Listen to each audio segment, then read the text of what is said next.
출발 새 아침.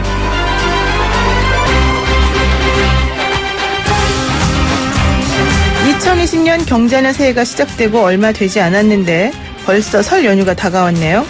작년에는 조금 힘들고 많이 아팠다 하더라도 올해는 좋은 기운만 가득하고 모든 일이 잘 될 거라는 희망으로 마냥 들뜨는 시간입니다. 설날이 되면 멀리 살았던 식구들도 한자리에 모여 준비한 음식을 나눠 먹고 조상님께 예를 갖추게 되죠. 이때 세배를 하고 받는 세뱃돈이 은근 신경 쓰입니다. EBS가 교육 콘텐츠 전문 회사 스쿨잼을 통해서 했던 조사에서 어른들이 생각하는 이상적인 세뱃돈은 1만 원 정도인데 초등학생들이 원하는 세뱃돈은 5만 원이라는 결과가 나왔다죠. 주는 사람과 받는 사람의 간극이 엄청 큽니다.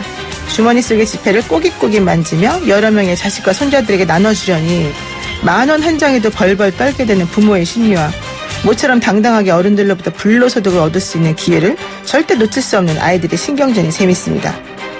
어쨌든 2020년 경자년인 올해는 우리 출발 새 아침 애청자 가족 여러분 모두 행복하고 건강하고 원하시는 모든 일은 다 이루어지시기를 바랍니다. 새해 복 많이 받으세요. 따뜻하고 상식적인 보통 지식인 노영희 변호사가 진행하는 YTN 라디오 노영희의 출발 새 아침 지금부터 시작합니다.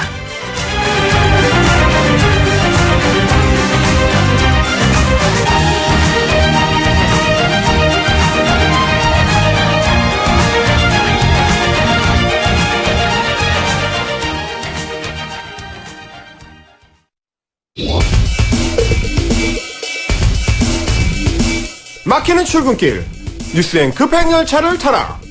헬마 뉴스. 답답한 출근길 진짜 뉴스로 시원하게 뚫어드리는 헬마 뉴스. 오늘도 헬마우스 임경빈 작가 나와 계십니다. 안녕하세요. 안녕하세요. 헬마우스입니다. 네, 헬마님 오늘 조금 꼭지가 많은데 네. 어제 사실 정경심 교수가 재판받았잖아요. 처음으로 이제 모습을 드러냈는데. 네네네. 그 소식 좀 간단하게 한번 얘기해 볼까요? 일단 정 교수 측에서 이제 자신의 혐의를 이제 강력하게 부인을 하면서 검찰이 이제 공소권을 남용했다. 그러니까 이제 무리하게 그 수사를 했고 무리하게 기소를 했다. 이제 이런 주장을 한 겁니다. 그게 구체적으로 무슨 내용입니까? 예, 그러니까 이제 뭐 자신의 특히 이제 문제가 된 것이 표창장 위조 사건. 네. 표창장 위조 사건이 이제 좀 무리하게 했는데 그래서 공소장 변경을 신청한 것도 처음에 수사를 하고 기소를 할 때 제대로 수사를 못하고 그리고 심지어는 이제 정경심 교수 본인을 조사하지도 않은 상태로 무리한 기소를 했다. 이제 이런 주장을 한 거고요. 네.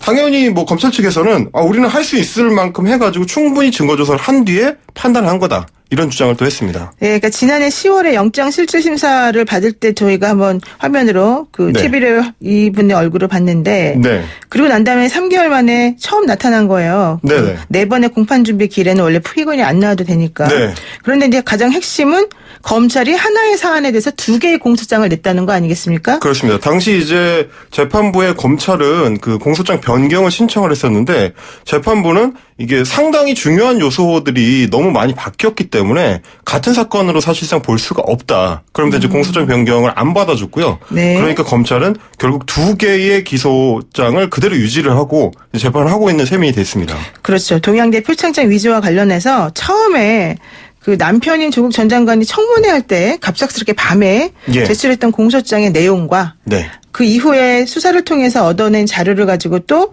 구체적인 내용을 다시 바꿔서 낸 공소장이 네네. 동일하지 않다는 이유로 그 법원에서는 공소장 변경을 못 해준다라고 했고 받아주지 않았습니다. 검찰은 예. 어차피 똑같은 사안인데 왜 못 해주느냐 이거는 그렇죠. 법원이 편파다 이렇게 얘기하면서 서로 좀 싸움이 있었었는데 어제도 결국 그와 같은 논란은 있었다 이런 얘기죠. 그렇습니다. 앞으로 진짜 이 공소권 남용 문제 하나의 사건에 대한 공소장 2개의 공소장 문제 네. 어떻게 될지 사실 저는 되게 법조인의 한 사람으로서 정말 그 직업적 의식에서 좀 궁금해요.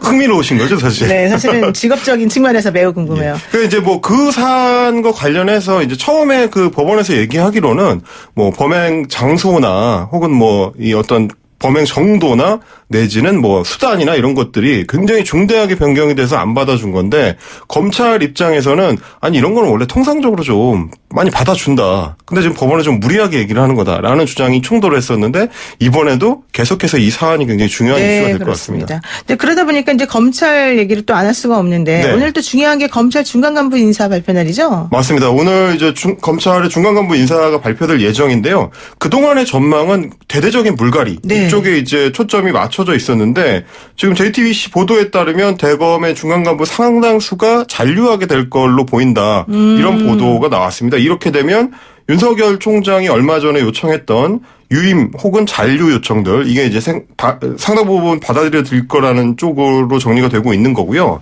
이게 당초에는 주요 사건 수사팀이 모조리 물갈이가 될 거다. 네. 그러면 청와대 관련 수사 라인이 흔들리게 된다. 이제 네. 이런 비판적 시각들이 있었는데 조금 기류 변화가 있는 거 아니냐 이런 얘기가 나오고요. 네. 이렇게 될 경우에는 이제 울산시장 선거 개입 의혹 같이 이제 여권 관련 수사를 맡아왔던 중간 간부들도 네. 상당수 잔류할 가능성이 생기게 되는 겁니다. 물론 이제 아직 완전히 예단하기는 좀 이른데 네. 그런 정도로 정리가 될 수도 있다. 뭐 가능성은 충분하다라고 저도 이제 생각이 되더라고요. 네, 그렇죠.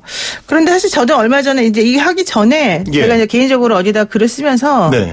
아마도 중간 간부 인사는 그렇게 대폭은 아니고 좀 네. 적당하게 검찰과 좀 호흡을 맞추는 순으로 될 거다 생각을 네, 네. 했었었는데 그러니까 이 예측을 코너에서도 했었는데 전에 저하고 네, 그런 말씀 네. 나왔었죠. 그리고 또 사실은 그 중간에 뭐 윤석열 총장과 양석조 예, 예. 이 분들이 했던 그 상가집 충돌 사건, 항명 네, 네, 사건, 네. 그게 이제 아마도 일부러 명분을 주는 측면이 될 거다. 굉장히 중요한 요소가 됐죠. 네, 그런데 정말 그 말대로 조금 되고 있는 것 같아요. 예, 지금 그거- 그러니까 예. 어떻게 되는 거예요, 그러면은? 그러니까 말씀하신 대로 사실 추미애 법무장관 입장에서는 네. 이미 얻을 만한 거는 대부분 얻었다. 이제 이런 얘기가 나오고 있습니다. 취임 네. 직후에 검사장급 고위간부 인사를 할 때 대거 네. 물갈이를 한번 쫙 했고요. 그렇죠. 그리고 이제 며칠 전에는 이제 검찰의 직접 수사 기능을 대폭 축소하는 그 대대적인 네. 직제 개편 성공적으로 마무리를 했습니다. 네. 게다가 특별수사단 같이 이제 직제에 없는 그러니까 검찰총장이 지휘하는 직제 외에 수사 조직을 만들려면 네. 법무부 장관한테 승인을 받아라. 이제 그렇게 한 세 규정도 엊그제 이제 국무회의를 통과를 했습니다. 자, 추 장관 입장에서는 이런 어떤 굵직굵직한 사안들을 대부분 다 얻어낸 뒤이기 때문에 굳이 네. 중간 간부 인사에서까지 이제 논란을 만들거나 충돌을 할 필요는 없다. 네. 이런 판단을 했을 가능성이 충분한 거죠. 그렇군요. 좋습니다. 그러면은 어쨌든 그 뚜껑을 열어봐야 하니까 예. 한번 보겠습니다. 이게 뭐 사실은 어떻게 보면 이제 추미애 장관의 정무적인 판단이 상당 부분 이제 초반에 승부수를 걸었던 것들이 먹혔기 때문에 그렇죠. 예, 제가 다시 한번 깔때기를 대보자면 제가 이야기했던 대로 네네. 이것은 이제 수사의 시간이 끝나고 정무의 시간이다. 네. 이렇게 되면 베테랑 정치인 출신인 추 장관이 상당히 이제 유리한 판으로 몰아갈 수 있다라고 이제 이야기를 드렸었는데 네. 결국은 뭐 여러 정황으로 봤을 때는 추 장관의 일종의 판정승 상황이 아니냐 이제 이렇게 볼 수 있을 것 네, 같습니다. 정무적인 어떤 그 승부수를 던진 게 통했다 이렇게 좀 보십니다. 네네. 좋습니다. 자, 또 다른 소식은 뭘까요? 자, 두 번째 소식은 파란색 점퍼 때문에 민주당이 화들짝 놀랐다는 소식입니다. 왜요? 자, 파란색이라는 게 이제 뭐 민주당의 상징 색깔인데요. 네. 그 여수가 지역구인 무소속 이용주 의원, 네. 이용주 의원이 어제 파란색 점퍼 얘기를 꺼냈습니다. 그렇죠. 뭐냐면 지역구에서 이제 재선에 도전하겠다라고 선언을 하면서 동시에 민주당에 입당하겠다. 이런 발표를 한 겁니다. 네. 그러면서 본인이 원래는 오늘 이 자리에 이제 파란색 점퍼를 입고 나오려고 준비도 해왔는데 이제 깜빡하고 못 입었다. 이런 얘기를 굳이 하는 거예요. 그러니까 이제 대신에 보니까 기자회견장 벽에다가 파란색, 온통 파란색 플랜카드를 붙였는데. 그래요? 예. 글자체도 완전히 이제 민주당이 사용하는 그 폰트 스타일을 따왔고, 문구도 보니까 이용주 더불어라고 써 있더라고요. 이게 이제 더불어 민주당을 상징하는 느낌이라서 그 네. 민주당 국회의원들 같은 경우는 땡땡땡과 더불어라는 홍보 문구를 자주 사용하는데 그거하고 굉장히 비슷한 거였습니다. 그러니까 이용주 의원이 사실은 여수갑에 계시는데 네. 이분이 원래 처음에 민주당에서 활동하다가 계속 안 됐잖아요. 그래서 네. 당적을 바꿔가지고 네. 나가서 당선이 된 거 아니었습니까? 네네네. 근데 그렇습니다. 이번에 또다시 민주당으로 들어온다 그러면 뭐 민주당하고 얘기가 된 겁니까?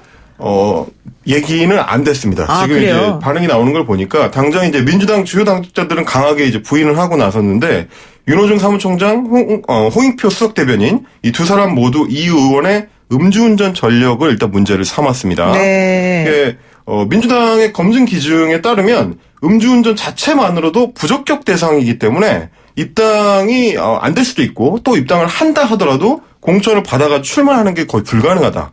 이런 입장이고요. 아시겠지만 이제 이용주 의원 같은 경우는 그 음주운전 처벌을 강화했던 윤창호법 그걸 이제 그렇죠. 대표 발의하기도 했었는데 네. 정작 발의를 한 이후에 본인이 이제 음주운전에 적발되는 바람에 큰 논란이 됐었던 이력이 있습니다. 그래서 또 이용주 의원이 말을 조금 바꾼 것 같아요. 내가 네. 민주당에 지금 들어간다는 게 아니라 당선되면 들어가겠다. 맞습니다. 그러면서 이제 그렇죠? 여수시장의 사례를 들기도 했습니다. 그분도 이제 무소속으로 당선된 뒤에 입당을 했다. 네. 이런 얘기를 한 건데, 자, 이런 얘기를 자꾸 이제 하는 이유가 결국은 호남 지역에서 지금 여당의 지지세가 상당히 공고하기 때문입니다. 네. 이용주 의원 같은 경우는 2016년에 국민의당이 굉장히 돌풍을 일으킬 때 그때 그렇죠. 이제 당선이 됐었는데 지금은 분위기가 상당히 달라져서 뭐 대통령 지지도도 그렇고 민주당 지지도도 모두 높은 상황입니다.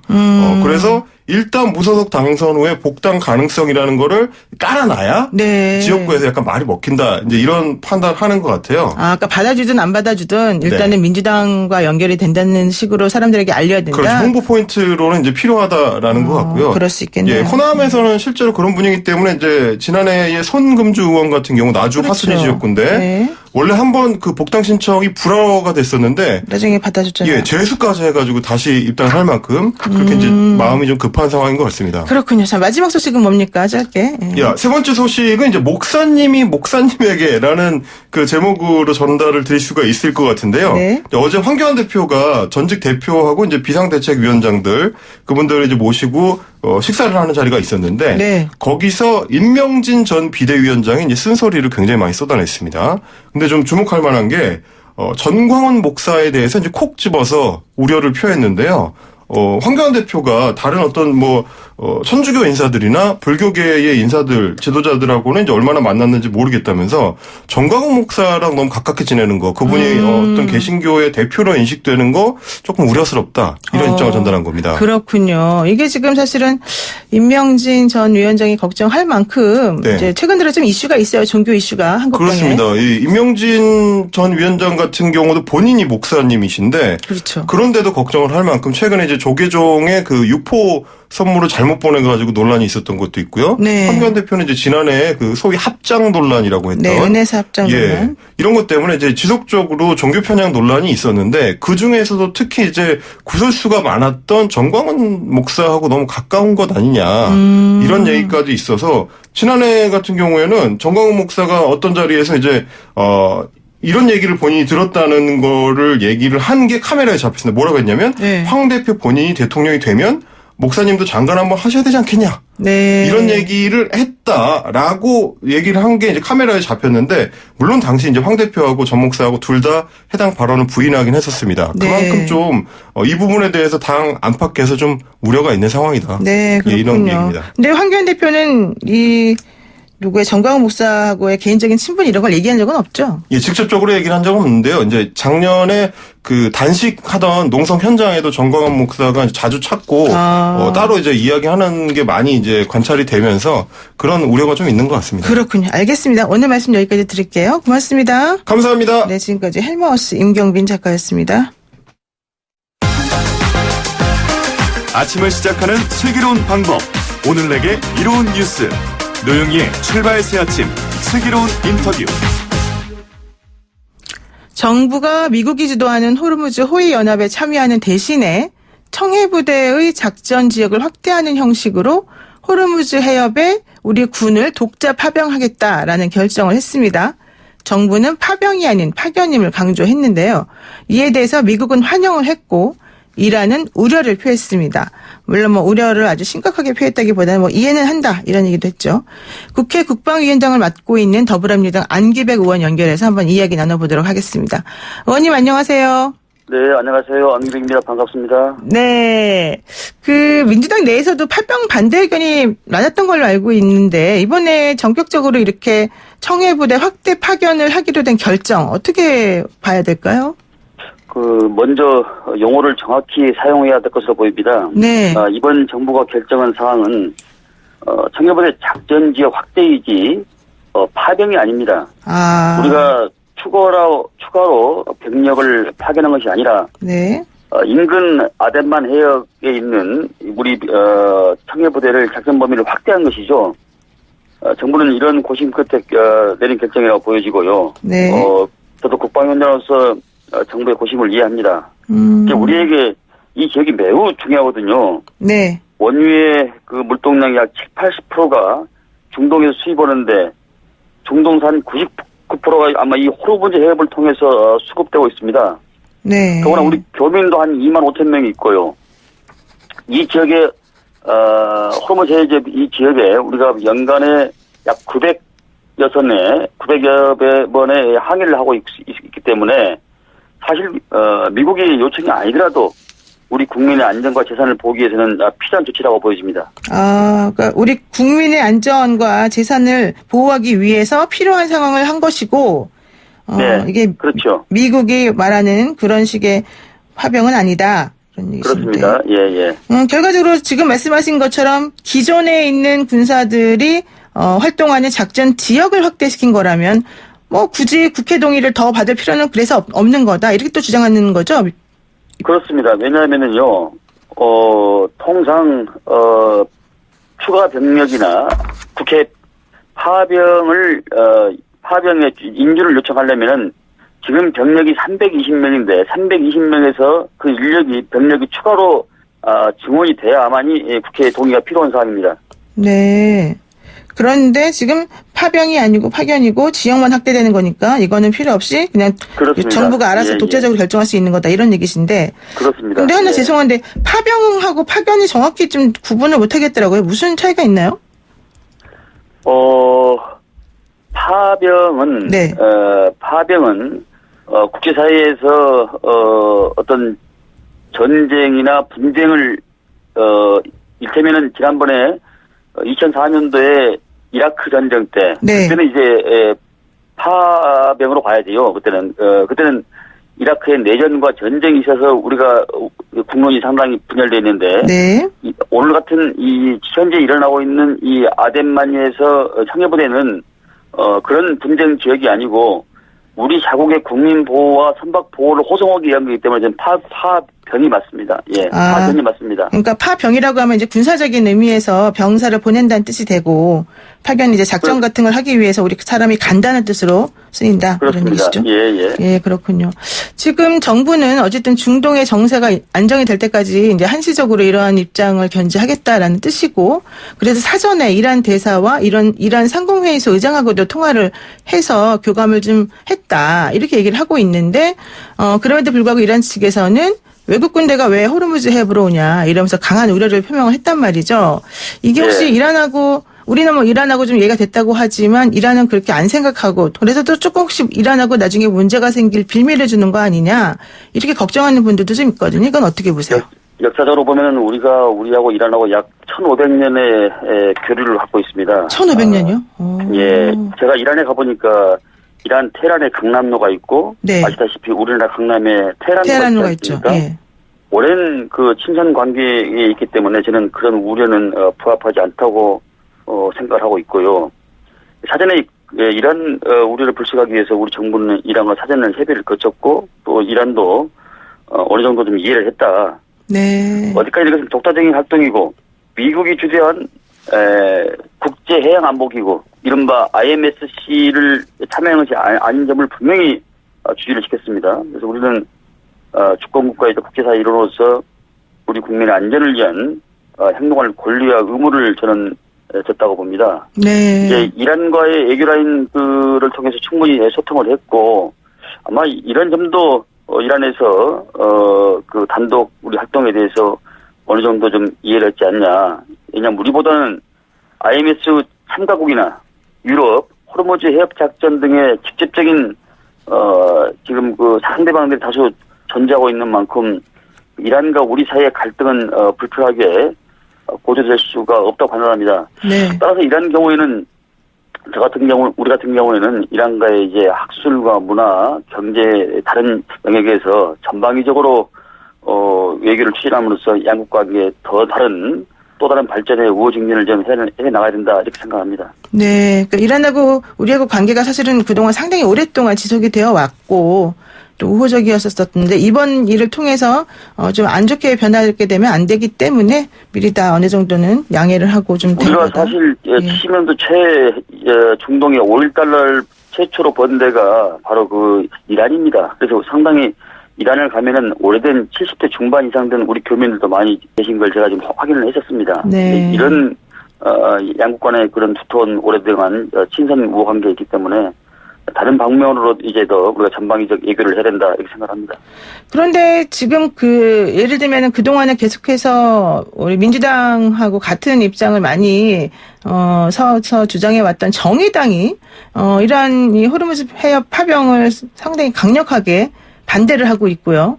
또 한국당은 뭐 그 자체는 괜찮지만 절차적으로는 좀 문제가 있어서 동의를 다시 거쳐야 된다 뭐 이런 얘기를 하고 있습니다. 민주평화당도 이 국회 동의가 필요하다는 얘기는 계속 하고 있고요. 그렇다면 뭐 절차적이든 실체적이든 일단 야당이 조금 반대하는 모양새가 조금 나오곤 있는데 이게 좀 정부에는 어떤 식으로 영향을 미칠 수 있을까요? 정당과 서 있는 이치가 다른 만큼 그러한 견해차도 존중합니다. 그러나 네. 국정을 운영하는 입장에서는 저는 국익을 기준으로 정책을 봐야 된다. 또 청해부대 작전지 확대에 반대하는 분께서는 우리 국민과 선박을 안전하게 항행을 위해서 현실적으로 청해부대 작전지 확대 이상의 다른 대안이 있는지 네. 저는 좀 묻고 싶어요. 또 이 작전지 확대에 대해서 국회를 동의를 요구하는 분들께서는 작년 연말에 국회 본회의에서 통과한 연장 동의 그 안을 자세히 보면은요. 네. 유사시 청해부대는 우리 국민 보호를 위해 지시되는 해역까지를 작전 범위를 한다. 이렇게 지금 규정이 돼 있습니다. 네. 그러니까 지금 호르무즈 해협에 긴장이 고조돼 있어 안정적으로 원유 수급이나 국민과 선박 안전에 문제가 발생할 우리가 지금 내재져 있지 않습니까? 네. 이 반대를 위한 반대하는 국민들께서는 이러한 유사시가 지금 현재 아니라고 주장하는 그런 저는 근거에 대해서는 설득력이 좀 약하다. 이게 지금 2011년과 2014년 그리고 그러니까 아덴만 여명 작전과 리비아 재국민 네. 또 작년인가요? 2년 전에 그 리비아 피나 국민 구출을 네네. 이 점을 보면은 작전 지역을 변경해서 확대해서 한 사례가 있습니다. 네. 네.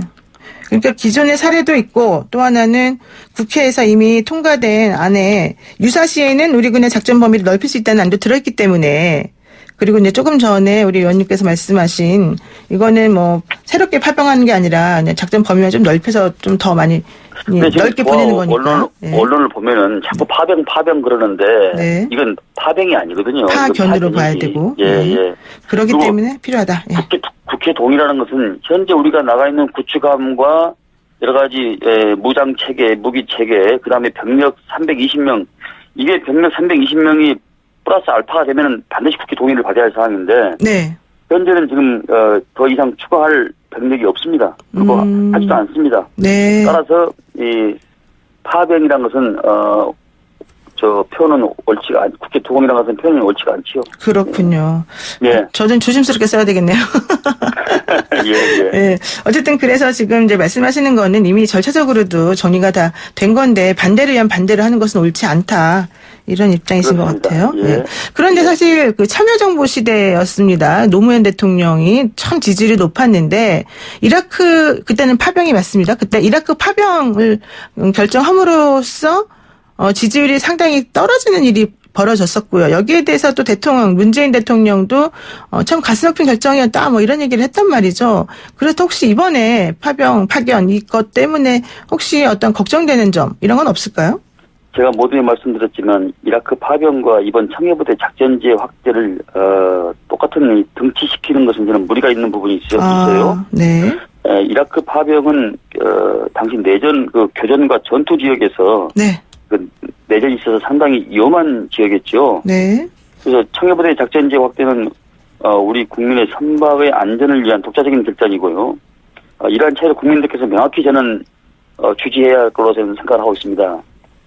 돌이켜 해보해 보면은 말이죠. 이라크 파병으로 많은 지지를 잃기도 했지만은 그때 당시 우리가 가장 늦게 소극적으로 참전함으로써 우리 군이 안전지대에 배치돼서 피해가 입지를 안 했었거든요. 네. 그 당시에 그 도시 재건과 또 현지인 소통을 나섬으로써 또 주민들의 이라크 주민들의 미인도 잊지 않았고 또 결과적으로 미국 체면도 살렸고 또 현지의 적대감도 갖지 않게 하는 것이 저는 좋은 판단이라고 생각했습니다. 네, 그렇군요. 그런 결과로 볼 수가 있고요. 네.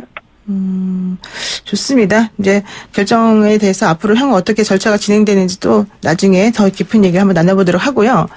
분위기를 바꿔서 딴 얘기 잠깐 하겠습니다. 총선 이야기 좀 여쭙지 않을 수가 없는데 지금 자유한국당의 비례정당인 미래한국당이 창당한다. 이제 이것 때문에 민주당도 비례민주당을 만들어야 되는 거 아니냐. 한국당의 이런 행동을 막을 수는 없는 거 아니냐. 뭐 이런 얘기들이 많이 나오는 것 같아요. 네, 정치개혁에 앞장섰던 우리 당이 스스로 비례정당을 창당함으로써 국민들 앞에 앞뒤가 맞지 않는 모습을 보이는 것은 상당히 상상하기 어려운 일입니다. 현실적으로 미래한국당을 창당하는 자유한국당이 네. 이성정당을 만든다고 하는데 그에 대해서 선거법을 악용하는 것은 막을 재간이 없는 것 같아요. 그렇죠. 그러나 법적으로는. 그러나 새로운 대한민국에 대한 비전으로 저는 우리 당은 국민과 소통을 해야 되고 또 설득을 해서 이해를 구한다고 생각합니다. 네. 이번에 아마 이런 점에 대해서 오만함에 대해서 국민들은 용납하지 않을 겁니다. 이번 국민의 뜻으로 이루어낸 선거제도 계획을 악용해서 오로지 정치 공학적 선거에 임한다면 국민들은 그 오만함을 용서하지 않을 것이고요. 저는 그래서 우리 국민들이 항상 이런 시기에 국민의 지혜롭고 위대함을 저는 보여줬다고 생각합니다. 네. 지금 이렇게 만약에 이성정당을 만든다고 하면은 이 정치란 게 발을정자 정치지 정벌한다 해서 칠정자 정치가 아닙니다. 네. 정치는 발을정자 정치지 상대를 정벌한다 정복한다 해서 칠정자 정치가 아니거든요. 아마 이렇게 되면은 우리 국민들의 위대함이 저는 보여줄 거라 생각합니다. 네, 그렇군요. 알겠습니다. 오늘 말씀 여기까지 듣겠습니다. 고맙습니다. 네, 지금까지 국회 국방위원장 더불어민주당 안규백 의원이었습니다. 네, 노영의 출발 새 아침 1부 순서 여기서 마치고요. 잠시 후 2부에서 뵐게요. 친절한 시사, 시원한 통찰, 노영희의 출발 새 아침, 슬기로운 인터뷰.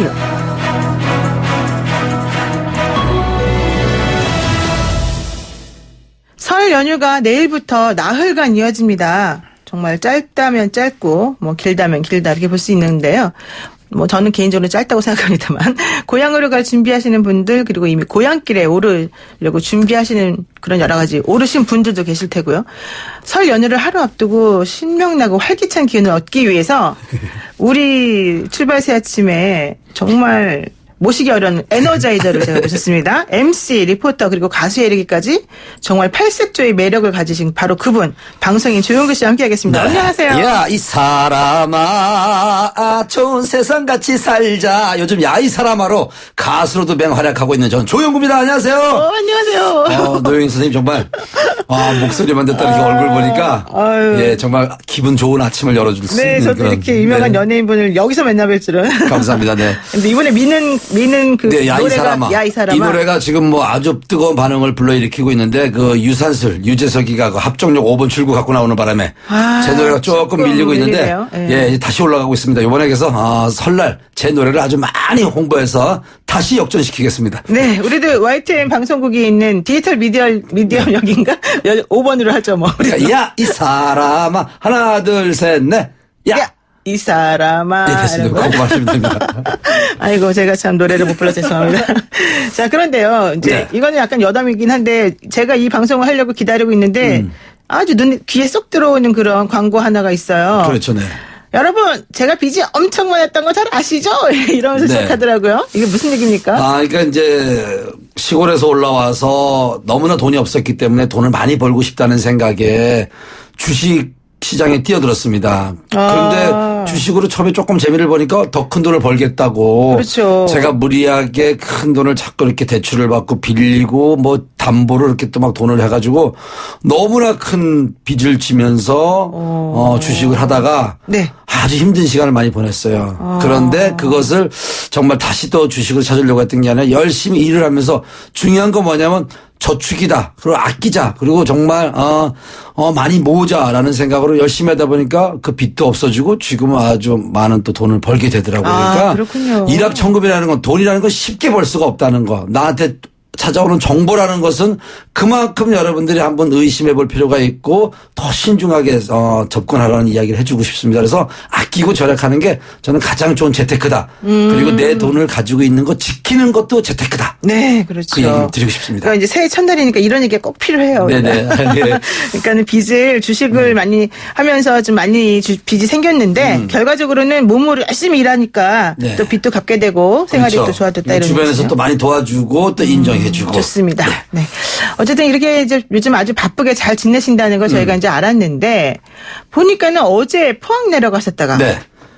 올라오셨고 예. 오늘 또 이 방송 끝나고 또 대구로 내려가신다고요? 무슨 예, 일입니까? 사실 그 이제 전화 연결을 하고 싶다고 했는데 아니다. 제가 노영희 우리 선생님도 뵙고 싶고 또 제가 이제 또 출발 새 아침을 또 그렇지. 제가 예. 진행을 하기 때문에 인사를 예. 드려야 된다. 네네. 그래서 이제 오늘 방송 끝나고 다시 또 9시에 이제 열차를 타고 대구를 내려갑니다. 아, 역시 예. 직업의식이 투철하시군요. 네. 그러면요, 이렇게 전국을 누비시는 방송인 조용구 씨에게 설 명절에 알아두면 좋은 팁이 뭔지 한번 여쭤보려고 해요. 네. 차를 이제 많이 타고 다니시니까 휴게소 이용도 많으시잖아요. 그렇죠. 혹시 추천할 만한 휴게소가 있습니까? 일단 저는 뭐 고속도로 위에서 많이 있다 보니까 휴게소도 저희가 좋아하는 휴게소를 찾아서 그러니까 뭐 휘발유가 좀 연료가 부족하니까 들어가는 게 아니라 야 오늘은 어느 휴게소 가서 밥을 먹자. 어느 휴게소 들렸다 가자라고 미리 이제 매니저랑 이야기하고 가는데 이번 설 때는 제가 추천하는 휴게소를 한번 들려보시면은 가서 조용과 이야기한 그런 어떤 음식을 먹고 가신다면은 더 좋은 그런 설날이 되지 않을까 싶습니다. 그러니까 휴게소마다 이렇게 추천할 수 있는 음식이나 특산물이 좀 다른가 보죠? 그렇죠. 일단 경부선 쪽, 그러니까 부산 내려가는 네네. 쪽으로 이제 이야기를 해주면 저는 가장 추천하고 싶은 게 호두 과자는 어떤 휴게소나 다 있습니다. 네, 그렇죠. 다 있는데 망향 휴게소에 가시면은 망향. 예, 이 호두 과자가 너무 바삭바삭하고 일단 그리고 저기 그 안에 들어가는 그 팥고물이 다른 데보다 양이 많아요. 망향에 그리고 있는 그리고 휴게소가요? 호두 네. 더 양이 더 커요. 근데 따끈따끈한 저기 망향 휴게소 호두 과자를 먹게 되면 와, 정말 기다렸다가 여기 들린 게 잘했다라는 생각이 들 정도로 망향 휴게소에 천안 호두 과자를 먹으러 일부러 오시는 분들이 많이 있어요. 그래서 호두 과자를 먹고 또 쌀로 만든 고로케가 있는데 그걸 꼭 한번 먹어보라는 이야기를 제가 드리고 싶습니다. 망향 휴게소에서 예. 겉이 바삭바삭하고 속은 아주 촉촉하면서 달콤한 호두 과자. 를 먹어라. 예. 그리고 다른 이제 쌀로 것들은, 만든 예. 고로케까지 먹어본다면은 고로케도 먹어라. 예. 부산을 가면서 망향휴게소에 꼭 들렸으면 하는 그런 이야기를 해주고 싶고 네. 그리고 또, 이제 저기 화장실이 아주 깨끗하고 그렇기 때문에 들리시게 되면 정말 이렇게 깨끗한 화장실이 있나 하고 놀라실 겁니다. 망향 휴게소는 화장실도 깨끗하다. 그렇죠. 예. 그 오로지 그거밖에 없으니까. 네, 다른 휴게소 없습니까? 일단 그 화장실을 일단 들리게 되면 얼마나 깨끗한 걸 보게 되는데 특히 망향휴게소 화장실은 와 이렇게 깨끗해? 우리 집보다 더 깨끗해라는 생각을 갖게 될 겁니다. 누가 보면 망향 휴게소에 지분이 있으신 줄 알겠어요. 네. 예. 또 다른 휴게소 또 하나만 더 자, 얘기해 일단 뭐 주세요. 영동고속도로 같은 경우는 일단 먹거리가 많아요. 그래서 네. 영동고속도로는 이영자 씨가 또 프로그램을 통해서 많이 소개해 준 그런 휴게소가 있는데 먼저 그 강릉 휴게소를 이제 가다가 들리시면 알감자라고 있어요. 강릉 휴게소요. 예, 일단 예. 강원도는 감자 아니겠습니까? 감자. 그렇죠. 근데 이 알감자가 정말 이렇게 맛있나라는 생각이 들 정도로 강원도 감자의 어떤 매력을 느낄 수 있는 알감자를 꼭 먹어봤으면 좋겠고 알감자. 예. 횡성 휴게소에 가면은 이제 이영자 씨가 소개해서 아주 큰 화제가 됐던 그런 음식이 있습니다. 한우 더덕 스테이크라고 더덕향이 아주 물씬 풍겨나는 한우 더덕 스테이크를 꼭 먹어보시라는 거. 왜냐하면 행성이 이제 한우가 유명하고 유명하죠. 그렇죠. 예. 행성 한우 축제가 있고 그리고 찐빵 축제가 있고 뭐 더덕 축제가 있는데 그래서 행성 휴게소에 꼭 들려서 한우 더덕 스테이크를 먹어보라는 이야기를 해주고 싶고. 그러니까 강릉 휴게소에서는 강원도의 힘 감자를 먹어봐라. 알감자를. 그리고 횡성 휴게소에서는 소고기가 유명한 곳이니까 한우가 유명한 곳이니까 한우떡? 한우떡 더덕 스테이크. 그리고 덕평 휴게소 가면요. 네. 그 소떡소떡이라고 있어요. 소떡소떡. 예, 이게 이영자 씨가 이거 소개하면서 엄청나 지금 줄을 서서 먹고 있는데. 이영자 씨는 안 소개하는 게 없네요. 음식을 되게 왜냐하면 좋아하시는 휴게소 음식이 네. 이제 화제가 되면서 그 휴게소 맛있는 음식을 소개해주는 그런 프로가 있었는데. 네. 비엔나 소세지와 가래떡을 연달아서 이제 꽂아가지고 구워낸 간식인데 소떡소떡이 정말 맛있으니까. 소떡소떡. 예, 덕평 휴게소에서 꼭 한번 맛을 보라는 이야기를 해주고 그러니까 싶습니다. 소는 소세지, 그렇죠. 떡은 떡은 떡. 떡이니까 예. 소떡소떡. 그렇죠. 근데 이렇게 딱 구워서 주면 아주 노릿노릿 맛있겠네요. 그렇죠. 그 이제 마지막으로 목포 이제 방향 가실 때 군산 목포 망향 휴게소를 꼭 좀 들려보라는 이야기를 하고 싶은 게 네. 그 생활의 달인이라는 프로가 있어요. SBS. 그렇죠. 예. 거기서 소개된 그 크루아 그 뭐 상이라는 그 식빵이 크루아상. 있어요. 예, 네, 크루아상. 그게 108겹이에요. 108겹. 그래서 예. 이 크루아상 식빵을 먹으려고 일부러 망향 휴게소를 가시는 분들이 많은데 그 지금 먹고 갈 거라고 하면 전자레인지 1분 정도를 구워주거든요. 그래서 크루아상 식빵하고 그 정말 아메리카 커피랑 같이 곁들여 먹으면 와 정말 환상이요. 살았다. 라는 생각이 듭니다. 먹으러 가야 되겠네요. 예, 아주 유명합니다. 그분은 뭐 방송에 나온 분이기 때문에 네. 2번이나 출연할 정도로 아주 인기 있는 분이니까 여기 한번 들려보시라는 이야기를. 108겹으로 쌓인 크로아상. 전자레인지 1분 돌려서 예. 좀 부풀어 올랐을 때 아메리카노 커피와 샥 먹어라. 먹으면 예. 그렇군요. 그러면은 정말 기분이 좋아지고 졸음운전도 막아줄 수 있다는 거 말씀드리겠습니다. 여러분 지금 7시 39분 20초 되고 있습니다. 배고픕니다. 네, 꼭 들려보시기 바랍니다 이번 설에. 네, 좋습니다. 그럼 이제 먹을 거는 끝났고. 네. 자, 고속도로 이제 정체 기간은 어떻게 해요? 지금 이제 사람들이 많이 밀릴 수 있는데 내려가는 것도 밀리겠지만 올라오는 건 더 밀릴 거다 이런 의견들이 있는데. 그렇죠. 예.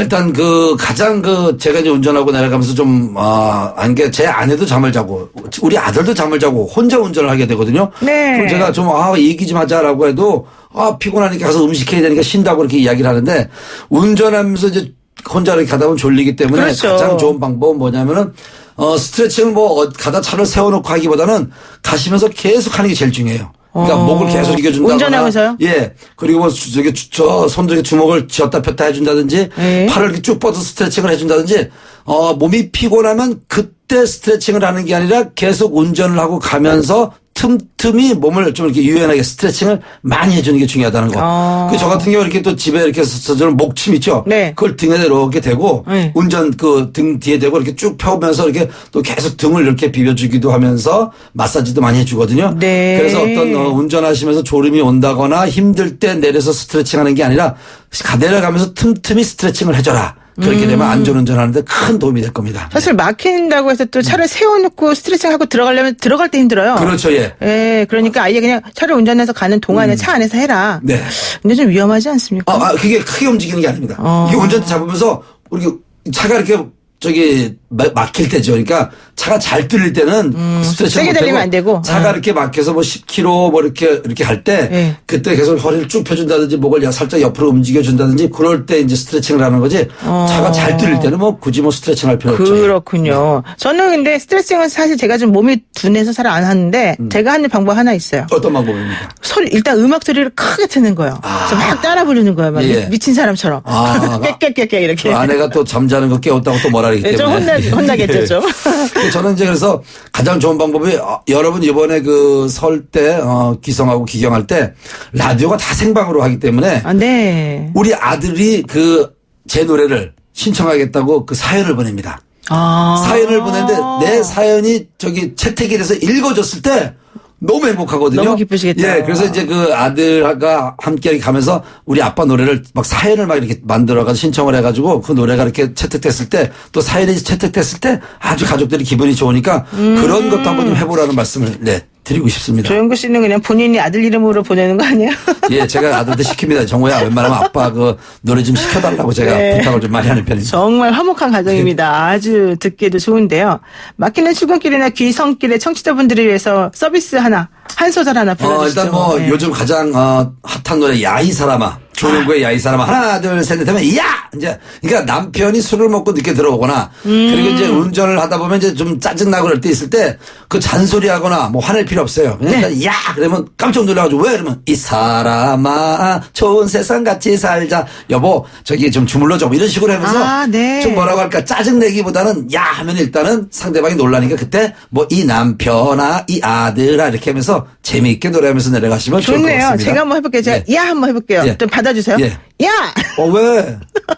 아, 이 사람아, 좋은 세상 같이 살자. 이렇게 한다고요? 야, 이 사람아, 따뜻한 물 좀 줘.